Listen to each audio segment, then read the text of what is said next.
आज हामी जोइन्ट भेन्चरको थर्ड मेथड हेर्छौँ, recording all transactions by each co venturer. यो मेथडमा दुईटै जस्तो को भेन्चररहरू हुन्छन्, दुई अथवा दुईभन्दा बढी को भेन्चररहरू,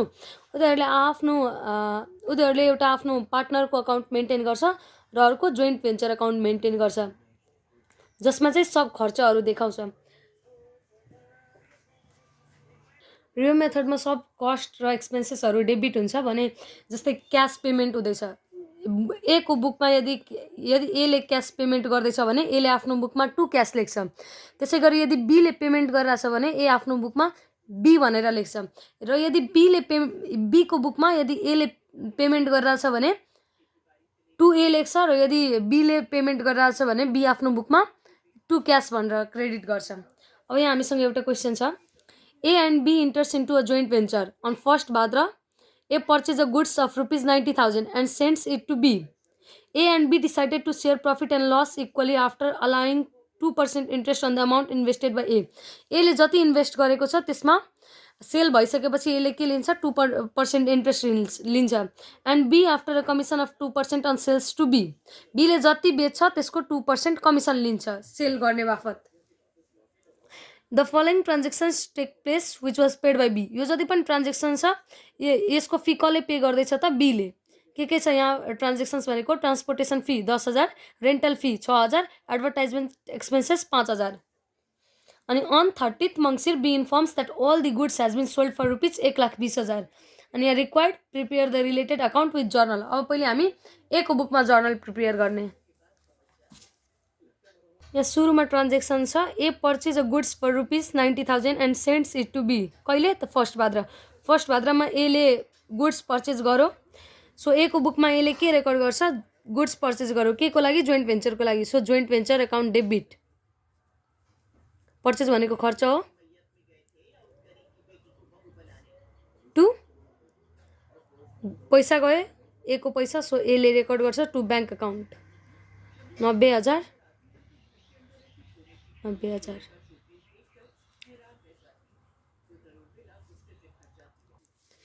त्यसपछि छ हामीसँग यहाँ बीले पे गरिरहेछ के transportation fee, rental fee, advertisement expenses. Total expenses B को भयो 21,000।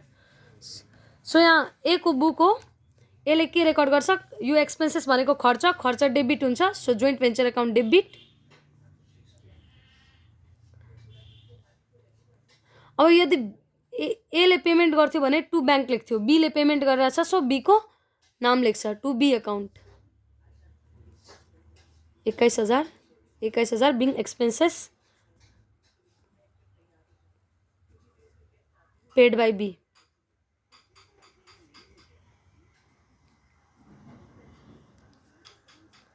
त्यसपछि on 30th Mangsir B informs that all the goods has been sold for ₹1,20,000। अब गुड्स सोल्ड भयो, सो एले के रेकर्ड गर्छ, गुड्स सोल्ड कसले गर्यो, बीले गर्यो, पैसा कोसँग आयो, बीसँग। सो बीज अकाउन्ट डेबिट टु सेल्स लेख्ने होइन, टु जोइन्ट भेन्चर लेख्ने, जोइन्ट भेन्चरको सेल्स भयो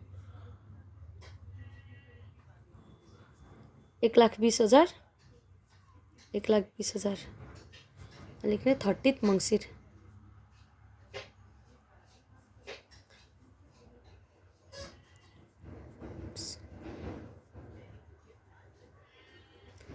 त्यसपछि अब सेल्स भइसक्यो, अब एले आफूले इन्भेस्ट गरेको अमाउन्टमा 2% इन्ट्रेस्ट लिन्छ। अब यहाँ एले इन्भेस्ट गरेको छ 90,000 को 2% इन्टु 4/12 4 महिना हो नि त, 1st भाद्रदेखि 30th मङ्सिरसम्म 4 महिना। सो 4 महिनाको इन्ट्रेस्ट कति हुन्छ, 600। यो जोइन्ट भेन्चर किन डेबिट, किनभने खर्च हो, टु इन्ट्रेस्ट। एले आफ्नो ए को इन्ट्रेस्ट हो, सो एले आफ्नो रिजन लेख्छ के बापत पैसा पाउँदैछ त, इन्ट्रेस्ट बापत। अब त्यसपछि कमिसन। अब कमिसन भनेको पनि जोइन्ट भेन्चरको खर्च हो, so joint venture account debit to commission लेख्ने नै, किनभने कमिसन बीले पाउँछ, सो ए आफ्नो बुकमा बी को नाम नै लेख्छ, टु बीज अकाउन्ट। कमिसन 1,20,000 को 2% कमिसन हुन्छ हाम्रो 2400।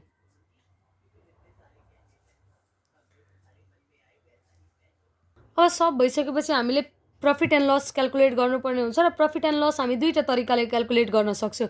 एउटा भनेको यहाँ जुन हाम्रो सेल छ, सेल जति आएको छ त्यसमा सब यो लेस गर्ने, पर्चेज लेस गर्ने, एक्सपेन्सेसहरू लेस गर्ने र यो जति एले पाउनु पर्ने थियो बीले पाउनु पर्ने थियो त्यति लेस गरिसकेपछि हाम्रो प्रफिट अथवा लस आउँछ हैन। अनि त्यो चाहिँ ए र बीले इक्वली सेयर गर्छ। अथवा जोइन्ट भेन्चर जुन छ हाम्रो, यो जोइन्ट भेन्चरको हामी लेजर मेन्टेन गर्ने र लेजरबाट जुन ब्यालेन्सिङ फिगर हुन्छ त्यो ब्यालेन्सिङ फिगर ए र बीले, यो जस्तो इन्कम साइड हो, क्रेडिट भनेको इन्कम साइडबाट एक्सपेन्सेस लेस गरेपछि जति पनि अमाउन्ट बच्छ त्यो चाहिँ ए र बीले इक्वली सेयर गर्छ।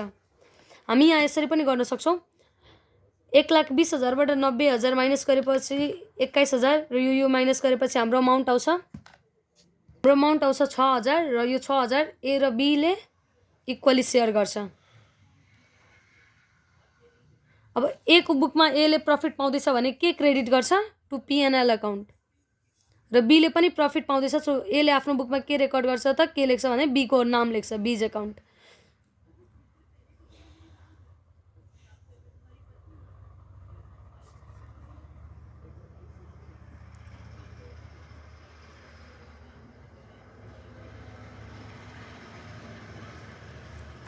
अब हामी लेजर मेन्टेन गरौँ जोइन्ट भेन्चरको। यहाँ जर्नल हेरेर लेजर मेन्टेन गर्ने। यहाँ जोइन्ट भेन्चर छ हाम्रो, यो सब भइसकेपछि अब यो इन्कमबाट एक्सपेन्सेस लेस गरेपछि हाम्रो जम्मा 6,000 बच्छ र यो 6,000 ए र बीले इक्वली सेयर गर्छ। यो ब्यालेन्सिङ फिगर। अब हामी बीको अकाउन्ट मेन्टेन गर्ने। अब बीको अकाउन्ट मेन्टेन गरेपछि ब्यालेन्सिङ फिगर हाम्रो 93,600 आउँछ। भन्नाले यो बीले सेल गरेको थियो 1,20,000, बीले आफ्नो एक्सपेन्सेस लेस गरेपछि, कमिसन पाएपछि र प्रफिट पाएपछि 93,600 बीसँग बाँकी छ। यो हामीले लिने हो, एले लिने हो। सो एले आफ्नो बुकमा के रेकर्ड गर्छ भन्दाखेरि एले पैसा पाउँछ ब्याङ्क अकाउन्ट डेबिट, कोबाट पाउँछ? बीबाट, टु बीज अकाउन्ट। कति त 93,600 अनि रिजन भनेको being amount due receive from be.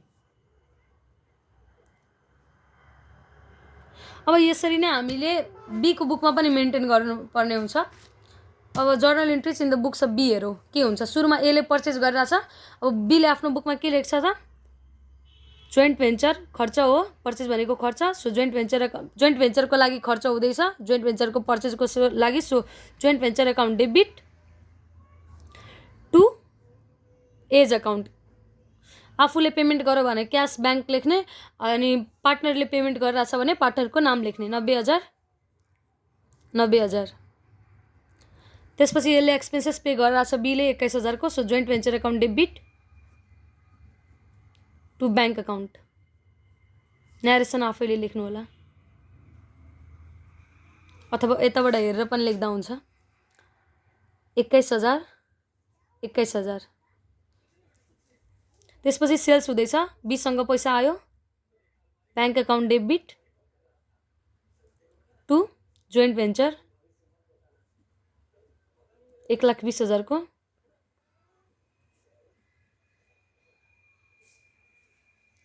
हैन, यो फर्स्ट भाद्रमा हुँदैछ यिनीहरू। यहाँ पनि फर्स्ट भाद्र र यो 30 मङ्सिर। त्यसपछि एले इन्ट्रेस्ट पाउँछ आफूले इन्भेस्ट गरेको अमाउन्टमा। इन्ट्रेस्ट भनेको खर्च हो, joint venture account debit. Interest लेख्ने त हैन, ए को नाम लेख्ने, किनभने हाम्रो बी को बुक हो यो। कति पाउँदैछ इन्ट्रेस्ट? 600। त्यसपछि कमिसन भनेको पनि खर्च हो जोइन्ट भेन्चरको लागि। Joint venture account debit to commission लेख्ने नै, किनभने कमिसन कसले पाउने हो त? बीले। र यो कसको बुक हो? बी को। सो बीले के लेख्छ? To commission 2400। त्यसपछि प्रफिट भएको थियो हाम्रो 6,000 को। Joint venture account debit to PNL. बीले आफ्नो लागि के लेख्छ त? पिएनएल। बीले प्रफिट ट्रान्सफर गर्छ आफ्नो पिएनएलमा र अरू के लेख्छ त? To A's account. ए को नाम लेख्छ 3,000।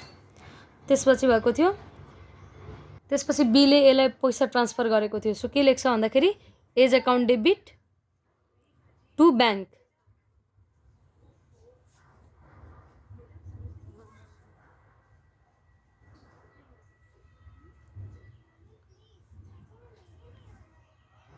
कति त 93,600 93,600। जसरी हामी ए को बुकमा मेन्टेन गरेको थियो त्यसरी नै बी को बुकमा पनि मेन्टेन गर्यो र यही हेरेर हामीले लेजर मेन्टेन गर्ने। त्यसपछि यहाँ बी को बुकमा लेजर बनायो हैन। बी को बुकमा जोइन्ट भेन्चर भनेको यति हो। सेल्स भइसकेपछि अब 6,000 ए र बी ले इक्वली सेयर गर्छ अनि यसको ट्रान्जेक्सन हामीले यहाँ गरेको छु जोइन्ट भेन्चर टु पिएनएल टु ए भनेर। अनि त्यसपछि ए को अकाउन्ट बीले आफ्नो बुकमा ए को अकाउन्ट मेन्टेन गर्छ र यहाँ हाम्रो balancing figure 93,600 to bank as account debit to bank हैन। As account debit to bank हामीले बीले एलाई ट्रान्सफर गर्नुपर्ने हुन्छ 93,600। यति हो हाम्रो थर्ड मेथड।